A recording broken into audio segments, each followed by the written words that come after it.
Two friendlies happened this week, the first of which was against Jamaica. We'll talk about that one first. So the game was largely one-sided for the U.S., ending in a 4-0 victory.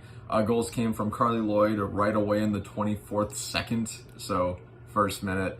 Converted off of a cross from Lindsey Horan. Lindsey Horan was on the right wing, crossed in with her left foot, and Carli Lloyd slotted it home. The second goal came in the 7th minute off of a Lindsey Horan penalty. The penalty was won by Kristen Press, just slightly inside of the left-hand side of the box.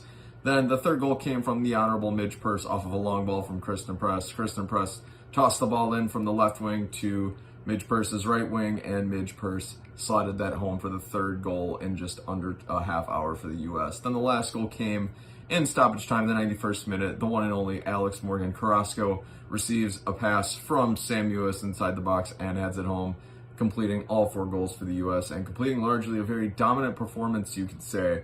Who all started in this one? Starting in goal was Adriana Franch, which we haven't seen start in goal for the U.S. in a really long time, so I was really excited for her. I thought she played well.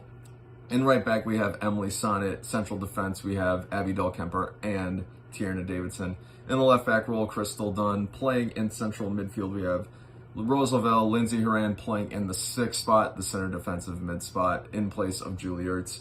Then in the left central midfield position, we had Katarina Macario. Moving up to our forward line, we had Midge Purse, Carli Lloyd, and then Kristen Press. The subs that were made that night included, Vladko made all 6 of them, included Sophia Smith, Sam Ewis, Christy Mewis, Lynn Williams, Alex Morgan Carrasco, and Andy Sullivan. So some really interesting stats for this one. Again, I would say that the U.S. largely dominated this game, being that they scored 4 goals and had a clean sheet. But not only that, they completed 85% of their passes. They held onto the ball 73% of the time, which is insane, and I hesitate to say typical for the U.S. because it's insane to think that they hold the ball nearly 3/4 of the time in just about every game they play, which is mind-blowing.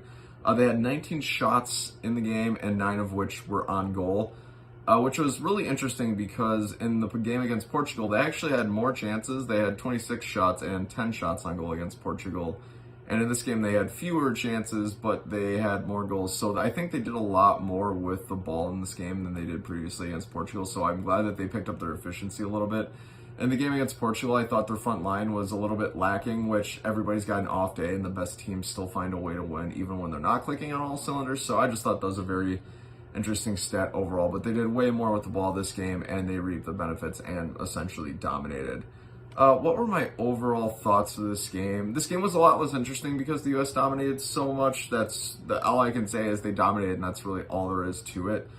It was really interesting seeing Lindsey Horan again play in that 6th spot where Julie Ertz normally plays. I normally think of Lindsey Horan as a central attacking midfielder, or I guess a center forward, you could say, whoever plays in the 10 spot. And seeing her play in a central defensive midfield role, I thought she would really struggle with. I didn't think she'd be very effective in, because by and large, I don't really think of Lindsey Horan as a defender, but I thought she did pretty well. She still managed to get possession, hold on to possession, and make really smart plays. Was she as defensively apt as Julie Ertz? Absolutely not, but she still, I thought, held her own and did a really good job. So really interesting seeing her playing in that spot. And then also, one thing I've started to notice a lot with the U.S., especially within this year and since Vladko started coaching, is they like to do this thing on corners where they'll do their typical deliveries, which is just a corner right into the penalty area. But they've also liked to do this combination with normally Megan Rapinoe and Crystal Dunn, where Crystal Dunn will come up for a short corner and then cross it from a short corner, which I have a lot of thoughts on that. It's strange because it's not really in the U.S.'s DNA. The U.S. has really thrived, at least in my experience, on just doing straight corners into the box and letting their magnificent headers, the likes of Sam Ewis, Julie Ertz, and Lindsey Horan, get their head to the ball and score.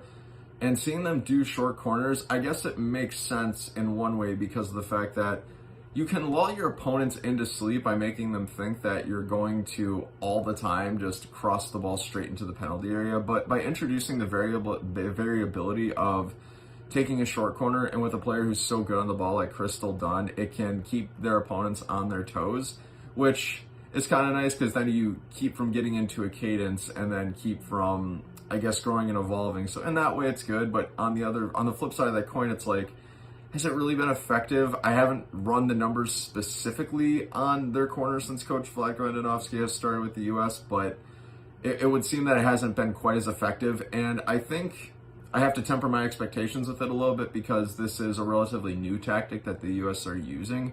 And all good things take practice and they take time. So maybe I should be a little bit more patient in that. But I would say so far it hasn't been too effective. But I'm sure there's some tactical reasoning that he has behind that. I just don't know what that is. So something to keep in mind as we keep moving forward. So, ladies and gentlemen, now I ask you, what did you think of the U.S. Women's National Team friendly against Jamaica? Whatever you think, feel free to jump down in the comments below and let me know your thoughts.